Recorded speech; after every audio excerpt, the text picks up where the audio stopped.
Alright, so welcome back. Hopefully all of you guys are having a fabulous day here today. We do got some pretty fun stuff that I wanted to jump into and kind of talk about. Basically being that, we have first a gift code, and who are like the must pull characters, or the characters that I am personally aiming for and who I think have like a lot of value and you might want to pull for them. Remember, it's up to you what you want to do with your summons and everything. I'm here just to guide you and try to help you if I possibly can.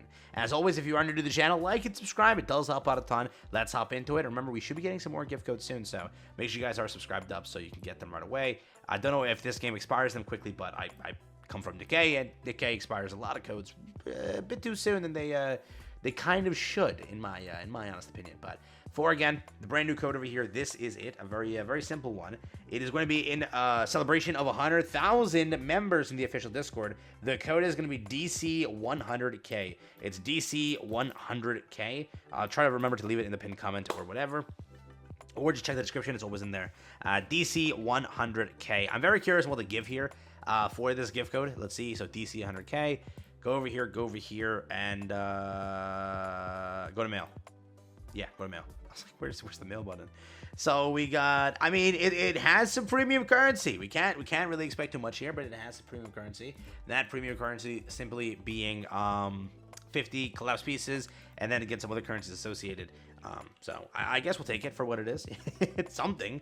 And then this is again the official Discord invitation, which they want their members in there. So basically, we've celebrated or reached 100K members in the Girls Frontline 2 official Discord. To celebrate, we've prepared a little gift for you, a gift code that can be found in the official announcements channel of the Discord server. We're putting together more fun events and plenty of rewards as it goes on. And if you are looking for a place for the latest news about the game, chat with others and chat with others about your experiences and get to know friends, the official Discord for you. And then this is the same message. So they added this stuff to it, but congrats for, 100,000 members. Big W. We like to see that. Now let's get on to the next topic here, which is going to be who to pull for, or who I'm going for and I think has value. Yeah, here you go.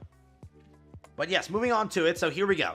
Basically speaking, I went through the entire SSR unit list from CN. I went through a bunch of CN tier lists. I went through a bunch of CN kind of like information pages, posts, whatever you want to say, about each of the characters and why each character does what they do and how good each character is. And going through all of that information, I made a list of who I think, again, in my opinion, is worth it. Obviously, it's still a waifu shooter at the end of the day.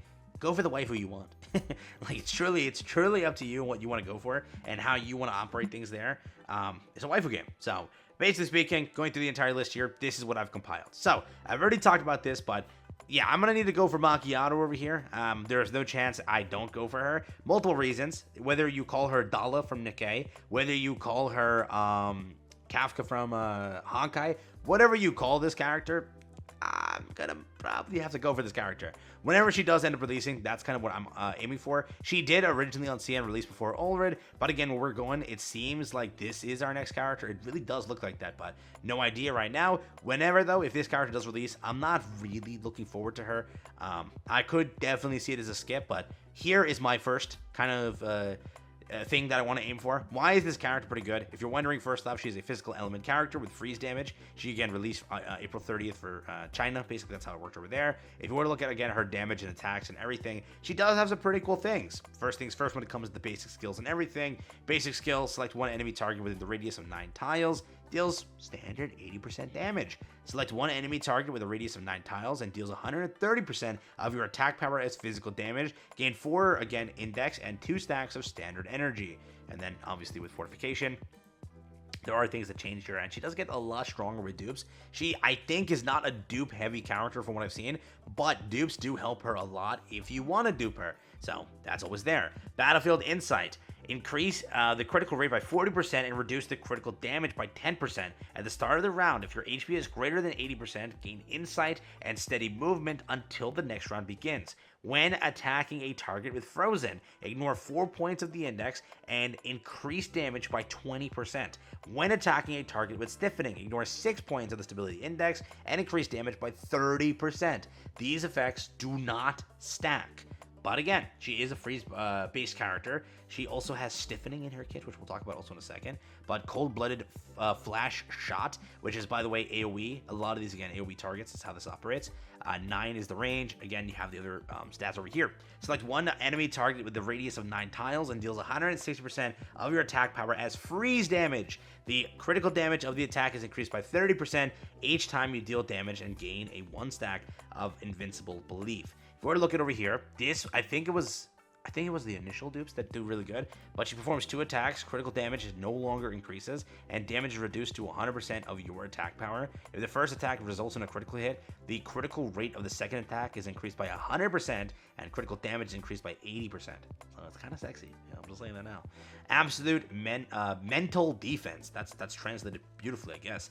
Gain Frost Barrier and Alert. Lasting for 2 turns, the Frost Barrier absorbs 65% of your initial attack power, up to a maximum of 60% of your maximum HP. Again, she is a very cool character. I think she is slotted in DPS, so you're going to go for a DPS here, which again, you do have a lot of good DPSs up and coming, but with this game, it looks like a lot of characters do release to be obviously DPS. That's kind of what it looks like. So just plan ahead accordingly when it comes to that. But for a damage dealer, I do think she is really good, and I do think she holds up against a character like, and this is why I included this character, by the way. It's a character like Belka. Both of them are great freaking DPSs, and I have seen a lot of talk about this character on the CN version. Simply put, I like Macchiato a little bit more, so that's why I'm going for her as my character. But if you are looking for another character who can help you in the DPS aspect, I have seen really good things about Belka, and a lot of good things about her as well as a character. So she is more of an electric-based character, obviously speaking. She's an assault rifle with this category over here. Again, her skills on top physical element. There is a lot of good stuff that this character does have, by the way. For example, there was one thing that I was reading on the CN version. It was where, so after the skill, you can use this over here, Nut Bomb. It's called Basic Attack Nut Bomb.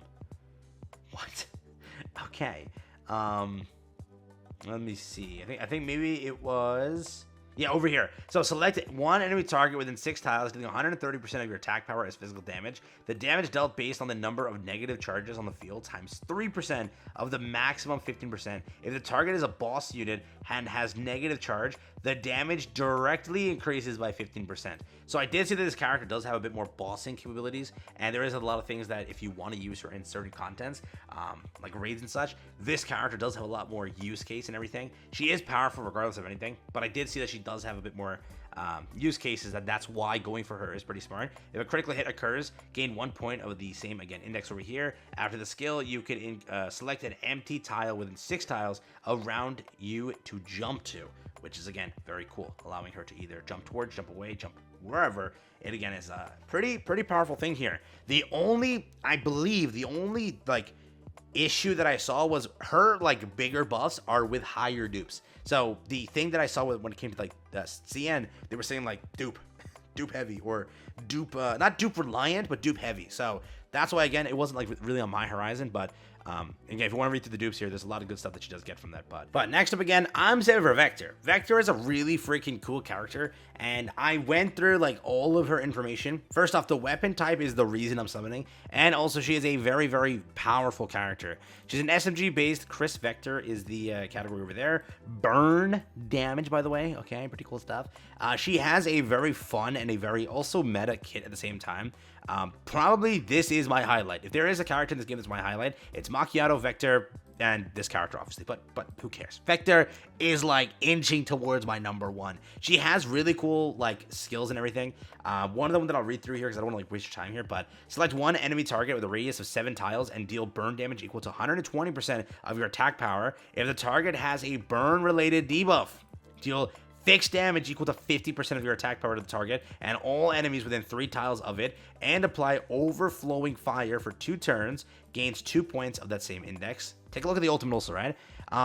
Select one empty tile with a radius of 7 tiles and deal AoE damage equal to 60% of your attack power to all enemy targets within a 7 tile radius, and create incinerated tiles for 2 turns. Apply fuel and the fire to all friendly units for 2 turns, gain an extra command.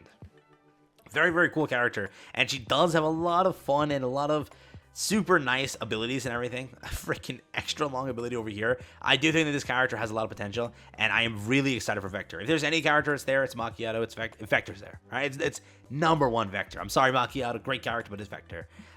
There's also this character as well. Everybody's already talked about this. You've heard this to death. She's a very powerful character, and she's just like groundbreaking, meta-defining, right? Best DPS. But if you want to save for it again, I don't know when she ends up releasing or how they end up operating this character, but she is kind of like Suomi 2.0. Aim for her if you want to. Obviously, I will for multiple reasons, but it's not even the meta reason. If she wasn't even good on the meta, I wouldn't pull her. I genuinely just like her design. I like design, and that's mainly it. And again, Macchiato, even if she wasn't as good, I'd still pull for her, bro. I pulled for Kafka, but Kafka was good, but still, I pulled for her. So doesn't change. I would pull for this 1,000,000,000%. I literally would. So Vector, this character over here, all three are super good. Two are DPSs, one's considered amplifier. They are really good for their own fields, and they are still meta characters. Belka as well, instead of Macchiato or Vector, you can consider that. She's a really good character. Up and coming Springfield, also I've been hearing really good things about her. I heard she's a very powerful character. And I think beyond that, I heard a few of the newer characters lately have been kind of hitting some pretty big numbers and doing some pretty good things. So those are obviously on the horizon. There's more characters than this, but that's my plan. Of what I'm aiming for, that's this. These are the best ones, in my opinion, for, again, the future. I've also seen that Centorsi, or however you say her name, she's also another character that I've seen a lot of good things about. But as of right now, we'll talk about it in the future when we get closer. So take care, have fun. That's been it for me. Also, devs, wake up, announce the next character, because it's like, the banners end in a few days. What happened? Like, where's the trip marketing? It's like a Genshin-esque type game with no Genshin-esque type feels. So fix the game. Release next character. Yeah. Take care. Have fun.